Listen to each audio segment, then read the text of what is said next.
Bismillahirrahmanirrahim. Assalamualaikum warahmatullahi wabarakatuh.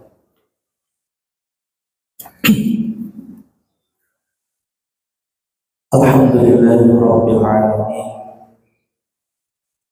Wassalatu wassalamu ala asrofil anbiya'i wal mursalin Sayyidina wa maulana Muhammad wa ala alihi wa ashabihi ajma'in. Subhanaka la ilma lana illa ma 'allamtana innaka antal alimul hakim. La haula wa la quwwata illa billahil aliyyil azim. Amma ba'd. Bapak-bapak, ibu-ibu, jemaah salat subuh senantiasa dirahmati Allah Subhanahu wa taala. Bersyukur kita kepada Allah dengan senantiasa mengucapkan alhamdulillahirabbil alamin. Alhamdulillah bi ni'matihi tatimmus shalihat. Berselawat kita kepada baginda Rasulullah sallallahu alaihi wasallam, senantiasa mengharapkan syafaat daripadanya di yaumul akhir kelak, dengan berwasilah melafazkan Allahumma shalli ala sayyidina Muhammad wa ala ali sayyidina Muhammad. Assalamu alayka ya Rasulullah, assalamu alayka ya Habibullah, assalamu alayka ya Nabiullah.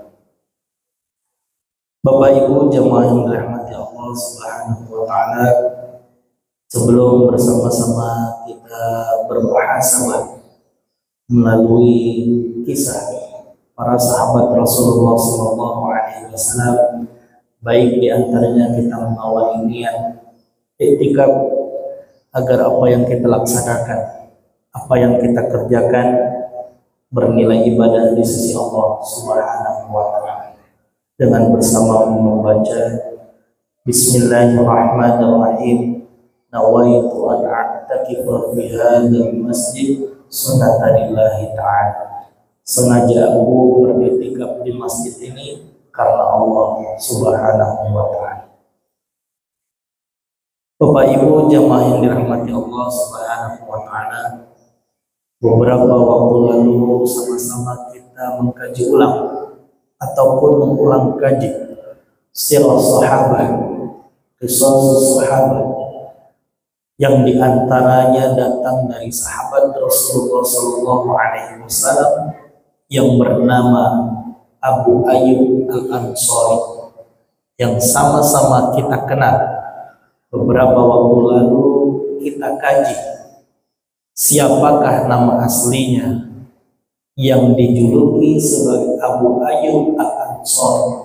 Ia yang bernama asli Khalid bin Zaid, yang merupakan salah satu daripada orang yang pertama memeluk agama Islam karena kepercayaannya kepada Rasulullah Sallallahu Alaihi Wasallam.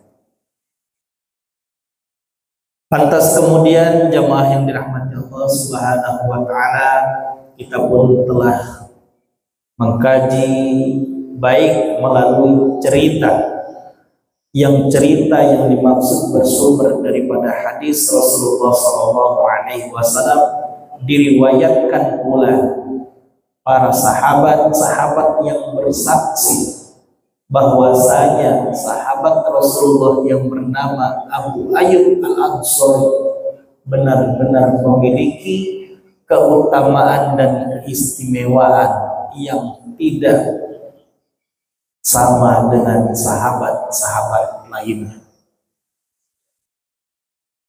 Keutamaan yang sama-sama kita kaji ataupun kita ulang kaji beberapa waktu lalu adalah yang merupakan sahabat Rasulullah Sallallahu Alaihi Wasallam yang setia.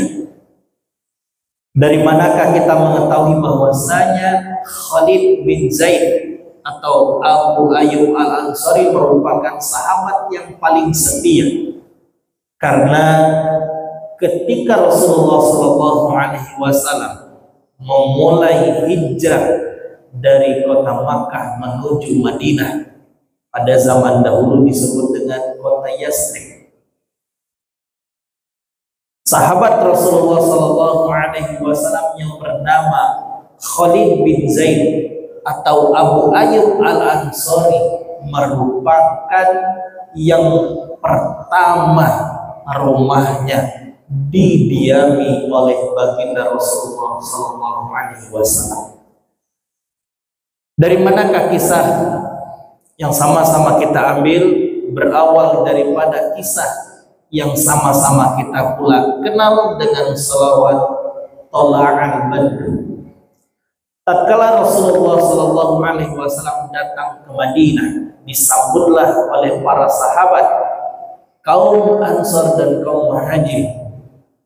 Lantas kemudian Rasulullah tidak pernah menduga, tidak pernah menyangka bahwasanya pelayanan para kaum Ansar benar-benar mempersiapkan atas kedatangan Rasulullah dengan kediaman yang istimewa. Baik rumah yang disiapkan, hidangan santapan yang akan diberikan kepada Rasulullah. Setiap masing-masing penduduk memberikan syafaat agar senantiasa Rasulullah mau hendak berhenti di kediaman mereka masing-masing. Dari sinilah Rasulullah Sallallahu Alaihi Wasallam memberikan jawaban para penduduk Ansar yang menyatakan, wahai kaum Ansar, sesungguhnya aku tidak akan berhenti sebelum untaku berhenti, dan insya Allah ini semua atas izin Allah Subhanahu wa Ta'ala. Mendengar pernyataan dari Rasulullah Sallallahu Alaihi Wasallam, tentu dan pastinya para penduduk ingin melihat rumah siapakah yang akhirnya unta yang dinaiki oleh Rasulullah berhenti dan beristirahat, dan di sana mulalah kelak Rasulullah Sallallahu Alaihi Wasallam akan berdiam ketika berada di kota Madinah ataupun Yasrib.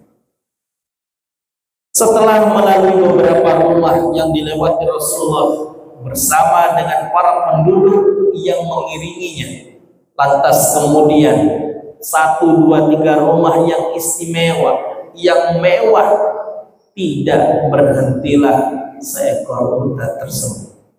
Lantas di manakah unta tersebut berhenti? Di sudut kota yang sama-sama diketahui seluruh penduduk, terdapat satu rumah gubuk yang kecil, tidak memiliki alas selain daripada pasir. Lantas kemudian pula hanya memiliki tumpukan jerami sebagai penutup daripada atapnya. Benar saja, seluruh penduduk terkaget bahwasanya inilah rumah yang akan didiami Rasulullah semasa berada di kota Madinah. Dan di saat itu diketahui pula rumah tersebut adalah rumah Abu Ayyub Al-Ansari yang sama-sama kita kenal nama aslinya, Khalid bin Zaid. Bapak Ibu jamaah yang dirahmati Allah Subhanahu wa Ta'ala, inilah merupakan hadis ataupun cerita yang memberikan gambaran bahwasanya Abu Ayyub Al-Ansari merupakan sahabat Rasulullah yang setia. Tatkala Rasulullah Sallallahu Alaihi Wasallam berdiam di rumah kediaman, lantas kemudian ia kembali menata, menyusun agar rumah yang ia miliki layak didiami oleh Rasulullah. Kurang lebih selama 6 bulan, dan selama 6 bulan itu pula Rasulullah Sallallahu Alaihi Wasallam pertama mendirikan masjid di kota Madinah yang sama-sama kita kenal dengan sejarah daripada Masjid Kubah. Apakah keutamaan dan keistimewaan daripada Masjid Kubah yang pertama kali didirikan Rasulullah Sallallahu Alaihi Wasallam?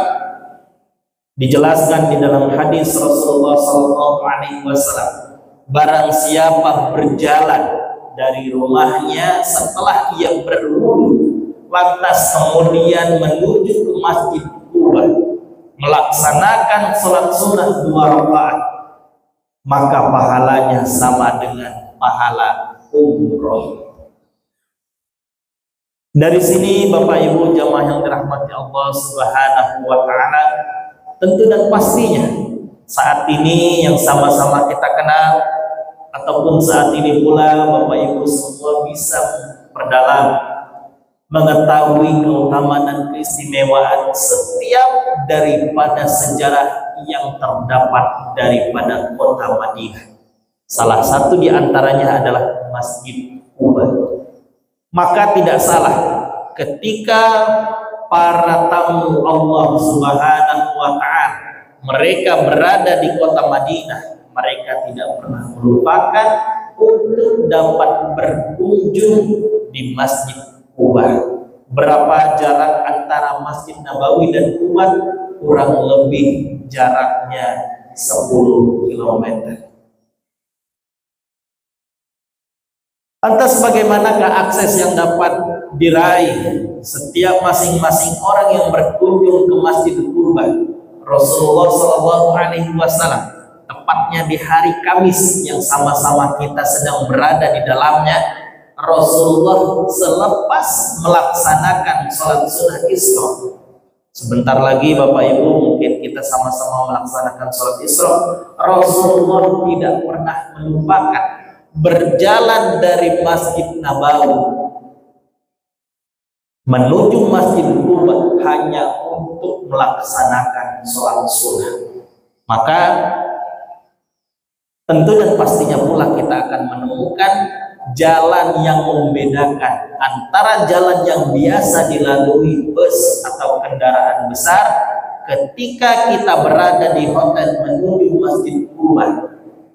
Jikalau sama-sama kita rasakan perjalanan jauh, pada hakikatnya sangatlah dekat. Rasulullah saja mampu berjalan dari Masjid Nabawi menuju Masjid Quba dengan berjalan kaki.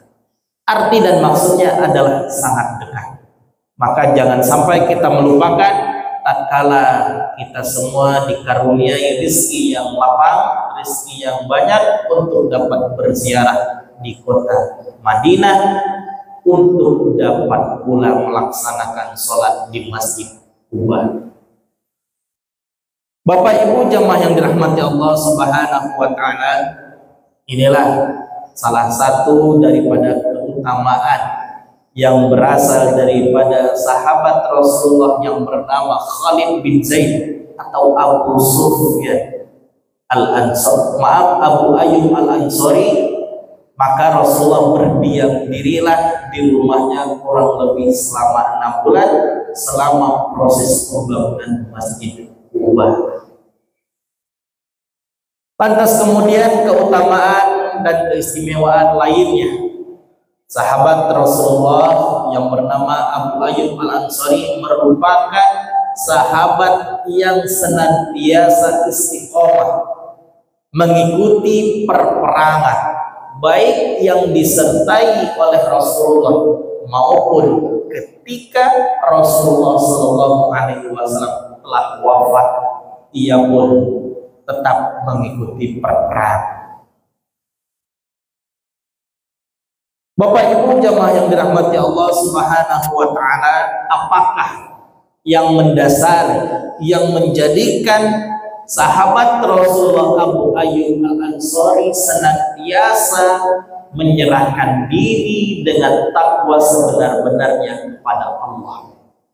Melalui hadis yang dinasihatkan oleh Rasulullah SAW yang sama-sama disaksikan oleh para sahabat Rasulullah tatkala Abu Ayyub Al-Ansari, Khalid bin Zaid berjalan, lantas kemudian ia berpapasan dengan Rasulullah SAW seraya meminta nasihat.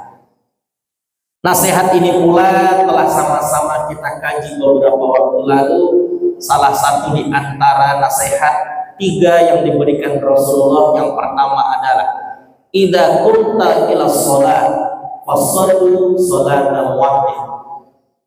Nasihat yang pertama yang diberikan Rasulullah kepada Abu Ayyub Al-Ansari, wahai Khalid bin Zaid, ketika dirimu hendak melaksanakan sholat, maka hendaklah sholat seakan-akan dirimu sedang melaksanakan sholat yang terakhir. Dari sini sama-sama kita tafsirkan atau sama-sama kita pahami makna yang diberikan nasihat kepada Abu Ayyub Al-Ansari. Sholatlah dirimu sebagaimana sholat yang engkau kerjakan adalah sholat yang terakhir. Ketika kita memahami, tentu dan pastinya kita menyadari sholat ini adalah sholat di ujung ataupun di akhir daripada hayat kita. Setiap masing-masing kita pasti akan menginginkan dimatikan oleh Allah Subhanahu wa Ta'ala dalam keadaan yang baik atau dengan istilah husnul khatimah. Bagaimanakah cara kita dapat meraih husnul khatimah? Tentu akan menjadi kebiasaan. Allah Subhanahu wa Ta'ala menjelaskan di dalam Al-Qur'an, manusia akan dimatikan dalam kebiasaan mereka. Maka tatkala kita memiliki angan-angan, cita-cita dan harapan dalam keadaan yang baik, tentu kebiasaan kita pula adalah hal yang baik. Ketika kita memiliki keinginan dalam husnul khotimah, keadaan sholat, tentu dan pastinya kebiasaan kita adalah sholat kepada Allah Subhanahu wa Ta'ala. Maka tidak salah ketika Rasulullah memberikan nasihat yang pertama, sholatlah sebagaimana sholat yang terakhir. Bisa jadi sholat yang sedang kita laksanakan di subuh hari ini sholat yang terakhir. Apakah benar sholat kita telah ikhlas untuk Allah Subhanahu wa Ta'ala, atau bahkan hanya untuk rutinitas sehari-hari kita? Jikalau kita memahami, jikalau sama-sama Bapak Ibu jamaah yang dirahmati Allah Subhanahu wa Ta'ala, kita menyadari sholat yang kita laksanakan adalah sholat yang terakhir, tentu dan pastinya kita akan menjaga dari awal niat hingga akhir salam dengan kualitas yang paling bagus di hadapan Allah Subhanahu wa Ta'ala.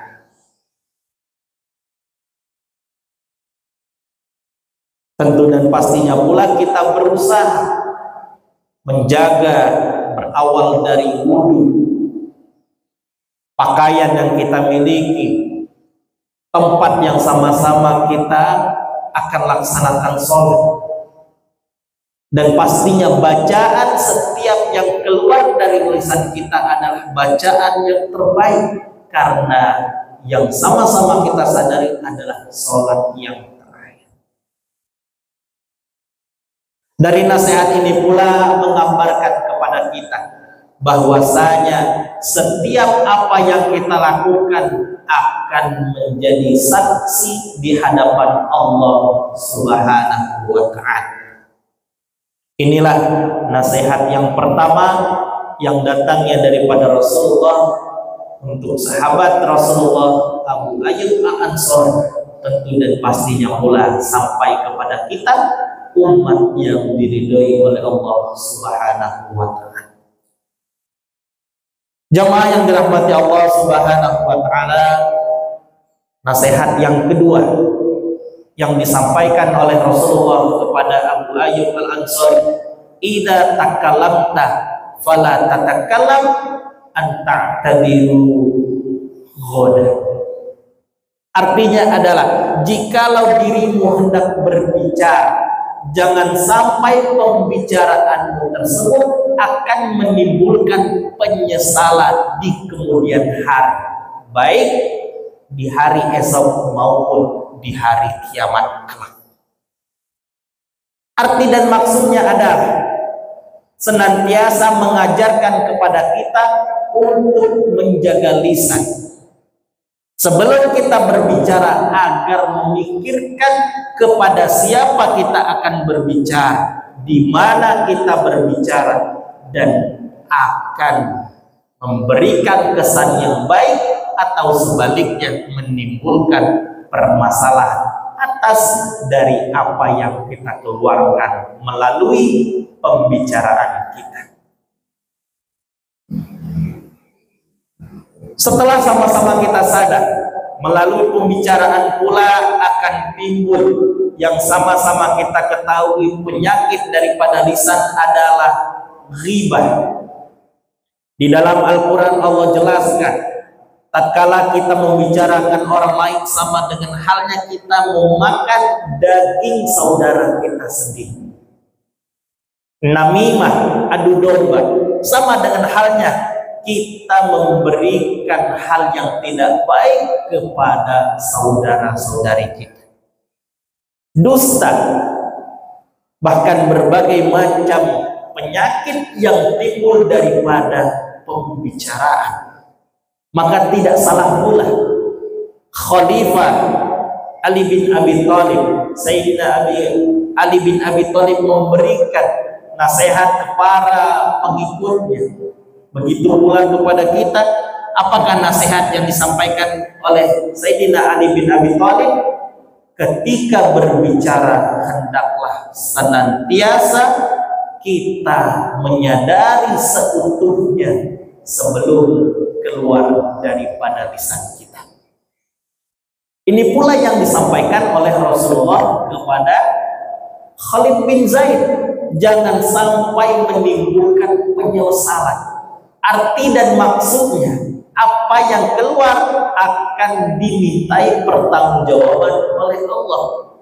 Ketika kita bersaksi bahwasanya orang tersebut baik, benar dengan keadaan yang baik, maka saksi kita pula di akhirat lisan kita dalam keadaan baik. Sebaliknya, ancaman melalui hadis Rasulullah SAW, ketika kita membicarakan seseorang hanya ingin membuat seseorang tertawa. Di dalam hadis Rasulullah dijelaskan, wailullah, wailullah, wailullah, sebanyak 3 kali. Celakalah baginya, celakalah baginya, celakalah baginya. Siapa yang celaka? Liyudhika bihil qaum, menceritakan seseorang kepada seseorang lainnya hanya ingin meraih tertawa daripada manusia lainnya, maka Rasulullah memberikan ancaman, kelak di api neraka ia akan celaka. Dalam hadis lainnya pula Rasulullah SAW menjelaskan, man kana yu'minu billah wal yawmil akhir falyakul khairan aw liyasmut. Barang siapa beriman kepada Allah dan hari akhirat, maka hendaklah mengatakan, mengeluarkan pembicaraan yang baik. Ketika tidak mampu membicarakan yang baik, maka sebaik-baik daripada pembicaraan adalah diam. Jamaah yang dirahmati Allah Subhanahu wa taala, nasihat yang kedua ini sangatlah dalam, memberikan gambaran kepada kita agar senantiasa menjaga lisan. Banyak ungkapan yang mengatakan dalam istilah bahasa Arab, salamatul insan fi hifzil lisan, keselamatan seseorang terdapat ketika ia menjaga lisan dan perkataan. Terlebih ketika kita berada di zaman yang era modern, bisa jadi apa yang keluar dari status yang kita miliki, balasan komentar yang sama-sama keluar dari tangan kita, sejatinya adalah lisan kita yang tertuang dalam tulisan. Menimbulkan hal yang baik sejatinya akan berbuah pahala kebaikan. Sebaliknya, ketika menjerumus pada hal-hal yang tidak baik, sejatinya pula akan menjerumuskan kita kepada hal yang tidak baik. Maka di zaman ini tidak hanya lisan yang harus kita jaga, baik status sosial media yang sama-sama kita miliki, baik kapanpun dan dimanapun kita bersosial media, karena sejatinya apa yang keluar daripada lisan ataupun status kita sama dengan halnya keluar daripada diri kita. Bapak Ibu jamaah yang dirahmati Allah Subhanahu wa taala, nasihat yang kedua ini sangatlah luas. Maka baik sama-sama kita menjaga lisan dan perkataan kita agar senantiasa kita dijauhkan dari sifat mencela orang lain, sifat yang sejatinya Allah Subhanahu wa taala pun tidak menyukai sama sekali adalah sifat mengadu domba atau ghibah. Karena dengan ghibah dan adu domba akan menimbulkan perkataan-perkataan yang lain, baik itu dusta, baik itu hal-hal yang tidak diinginkan lainnya. Karena dengan demikian maka sudah dianjurkan pula oleh Rasulullah kepada kita, ketika kita tidak mampu berkata baik, maka rahasia yang istimewa dapat kita lakukan adalah diam. Falyaqul khairan aw liyasmut, berkata baik. Ketika kita tidak mampu berkata baik, maka sebaik-baik daripada perkataan kita adalah diam.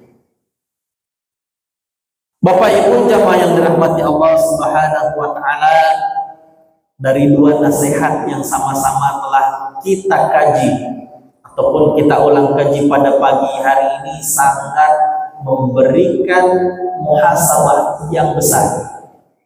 Karena dengan muhasabah ini pula Khalifah Umar bin Khattab menggambarkan kepada kita, hitung berapa banyak amal ibadah yang telah kita lakukan, dan hitung berapa banyak maksiat yang telah kita lakukan sebelum Allah Subhanahu wa taala menghitung dari apa yang kita lakukan selama kita berada di dunia.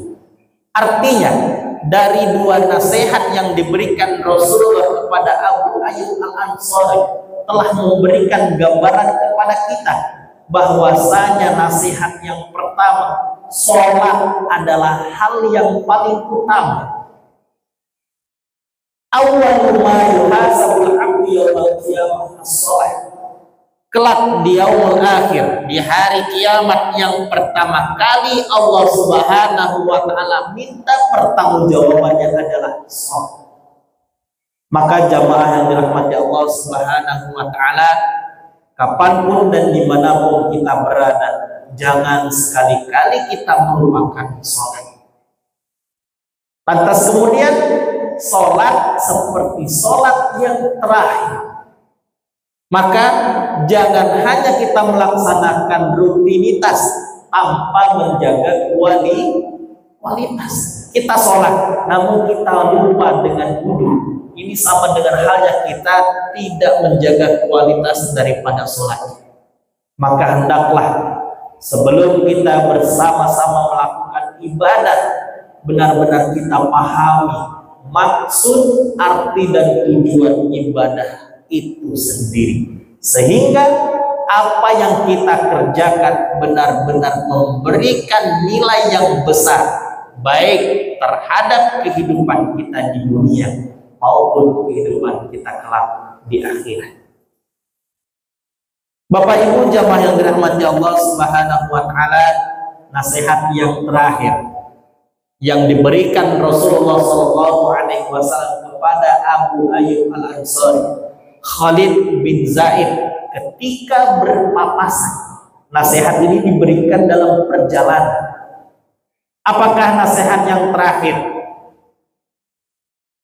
Janganlah engkau Khalid bin Zaid atau Abu Ayyub Al-Ansari berputus asa selama berada hidup di dunia. Maksud dan artinya adalah ketika kita berputus asa, sama dengan halnya kita tidak menginginkan rahmat yang datangnya daripada Allah Subhanahu wa Ta'ala. Dari mana kita mengetahui Bapak Ibu jamaah yang dirahmati Allah Subhanahu wa Ta'ala? Di dalam Al-Quran Allah jelaskan, la tai'asu min rahmatillah, janganlah sekali-kali kalian berputus asa atas rahmat yang Allah Subhanahu wa Ta'ala telah siapkan untuk kita semua.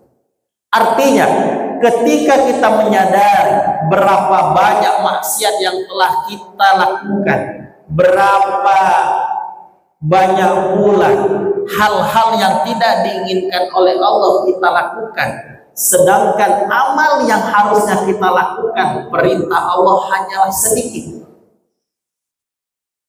maka Allah Subhanahu wa Ta'ala telah memberikan kunci jawaban. Masih ada jaminan kita dimasukkan ke dalam surga. Ini maksudnya janganlah sampai berputus asa. Jauh lebih dari apa yang sama-sama kita ketahui. Banyak kisah ataupun cerita yang datangnya dari para sahabat, atau kisah yang memberi hikmah kepada kita. Semisal seumpama seorang perempuan yang melakukan zina, namun karena kebaikannya menolong seekor hewan yang terjatuh di dalam sumur, lantas kemudian Allah berikan rahmat kepadanya, dimasukkan ke dalam surga.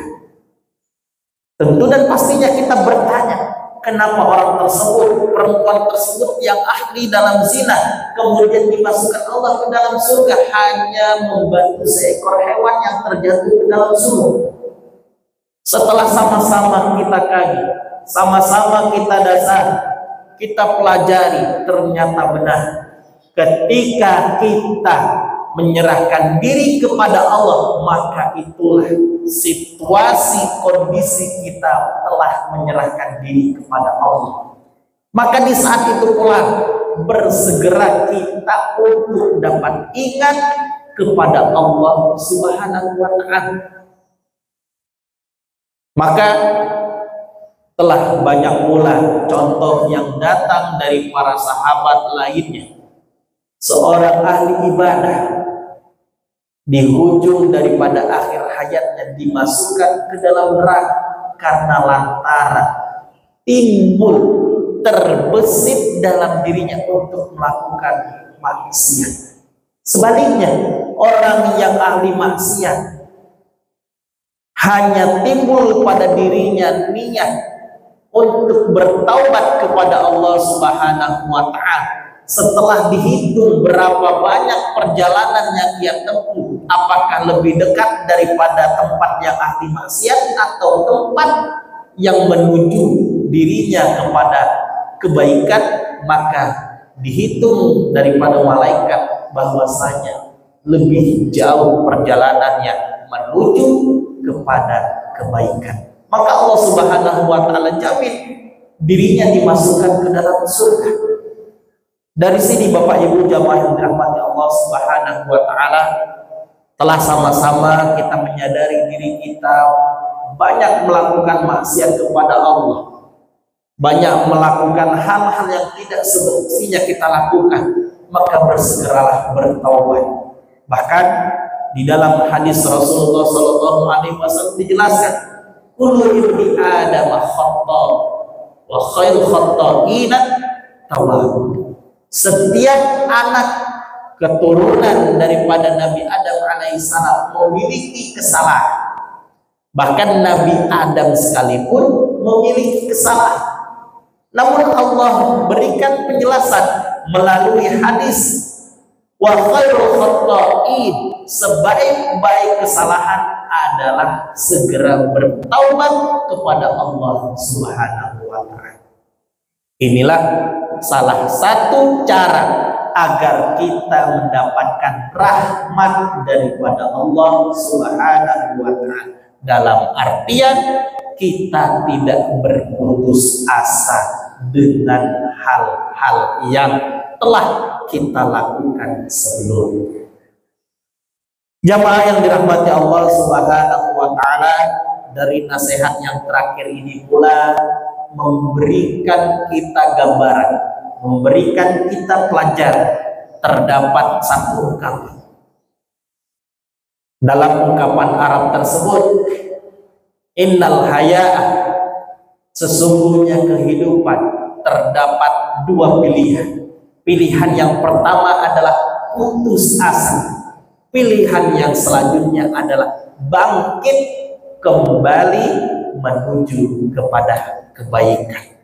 Dari sini akan kita sama-sama sadari pula, apakah kita terpaut ataupun terhenti dari pilihan yang pertama putus asa, atau pilihan yang kedua kembali bangkit untuk meraih kebaikan yang dapat kita lakukan agar tidak terjerumus dalam hal yang sama sebelumnya. Jamaah yang dirahmati Allah Subhanahu wa Ta'ala, nasihat yang Rasulullah Sallallahu Alaihi Wasallam berikan kepada Abu Ayyub Al-Ansari, Khalid bin Zaid, yang sama-sama kita pelajari pada pagi ini, yang sama-sama kita kaji pada pagi yang penuh dengan keberkahan ini, benar-benar sangatlah luas. Jikalau kita sama-sama telaah, sama-sama kita perdalam, maka tidak berhenti daripada tiga nasihat. Tiga nasihat yang disebutkan Rasulullah sangatlah singkat, namun artinya sangatlah luas. Ketika kita mampu menjaga tiga nasihat ini, tidak hanya menjaga, kita mampu sebarkan baik kepada istri dan anak-anak kita, sama dengan halnya kita menyampaikan nasihat Rasulullah kepada orang-orang yang kita sayangi. Dengan demikian, di dalam hadis Rasulullah dijelaskan, man dalla ala khairin falahu mithlu ajrin fa'ili. Barang siapa menyampaikan satu hal kebaikan, maka balasan bagi orang tersebut sama dengan halnya sebagaimana orang yang mengerjakan pada kebaikan. Artinya, ketika kita menyuruh ataupun menyampaikan kepada istri dan anak-anak kita agar sholatlah yang baik, sholatlah seperti sholat yang terakhir, maka pahala yang melaksanakan sholat tersebut akan kita raih. Begitu pula, janganlah berdusta, menggibah, mengadu domba, fitnah dan lain sebagainya, maka kita pun akan mendapatkan pahala yang serupa. Dan yang terakhir, ketika kita mampu memberikan pilihan dalam hidup kita agar tidak berputus asa atas rahmat yang Allah berikan kepada kita, maka sesungguhnya kita pun telah menjadi orang-orang yang layak meraih daripada rahmat Allah. Terlebih ketika kita menyampaikan kepada orang lain mendapatkan rahmat daripada Allah, pun sama, kita mendapatkan hal yang serupa, karena dari kitalah bersumber pengetahuan tersebut. Bapak Ibu jamaah yang dirahmati Allah Subhanahu wa Ta'ala, semoga nasihat yang tiga ini dapat sama-sama kita jaga. Mulai dari sholatlah seperti sholat yang terakhir. Yang kedua, berbicaralah yang baik, jangan sampai pembicaraan kita menimbulkan penyesalan di hari akhirat. Dan yang ketiga, janganlah berputus asa karena mengharap balasan dari manusia, akan tetapi berputus asa yang sebenarnya adalah hanya cobaan yang datang setiap daripada manusia. Allah telah menjamin ketika kita mampu bangkit, maka bangkit inilah merupakan daripada yang terbaik daripada kita berputus asa. Dari sini Bapak Ibu jamaah yang dirahmati Allah Subhanahu wa taala, semoga memberikan kita manfaat dalam kehidupan kita sehari-hari. Semoga harapan dan cita-cita kita yang sama-sama ingin dimandikan dalam keadaan husnul khatimah benar-benar terwujud. Amin Allahumma amin. Ala hadhihi as-salihah al-Fatihah. A'udzubillahi minasyaitonir rajim. Bismillahirrahmanirrahim. Alhamdulillahirabbil alamin arrahmanir rahim maliki yaumiddin. Iyyaka na'budu wa iyyaka nasta'in. Ihdinas siratal mustaqim siratal ladzina an'amta 'alaihim ghairil maghdubi 'alaihim waladdallin. Amin amin ya Allah ya rabbal alamin. Bismillahirrahmanirrahim. Alhamdulillahirabbil alamin wassalatu wassalamu ala asrofil anbiya'i wal mursalin sayyidina wa maulana Muhammad wa ala alihi wa ashabihi ajma'in. Allahumma ighfir lana wa liwalidina warhamhuma kama rabbayana shaghir. Allahumma inna nas'aluka ridhaka wal jannah wa na'udzubika min sakhatika wan nar. Allahumma inna nas'aluka husnal khatimah. Allahumma inna nas'aluka husnal khatimah. Allahumma inna nas'aluka husnal khatimah. Allahumma inna nas'aluka 'ilman nafi'an wa rizqan wasi'an wa 'amalan mutaqabbalan. Bismillahilladzi la yadurru ma'a ismihi syai'un fil ardi wa la fis samaa'i wa huwas samii'ul 'aliim. Bismillahilladzi la yadurru ma'a ismihi syai'un fil ardi wa la fis samaa'i wa huwas samii'ul 'aliim. Bismillahilladzi la yadurru ma'a ismihi syai'un fil ardi wa la fis samaa'i wa huwas samii'ul 'aliim. Allahumma bika asbahna wa bika amsayna wa bika nahya wa bika namutu wa ilaikan nusur. Rabbana atina fid dunya hasanah wa fil akhirati hasanah wa qina azabannar. Sallallahu ala sayyidina Muhammad wa ala alihi wa sahbihi wasallam. Subhana rabbika rabbil izzati amma yasifun wa salamun ala mursalin walhamdulillahi rabbil alamin.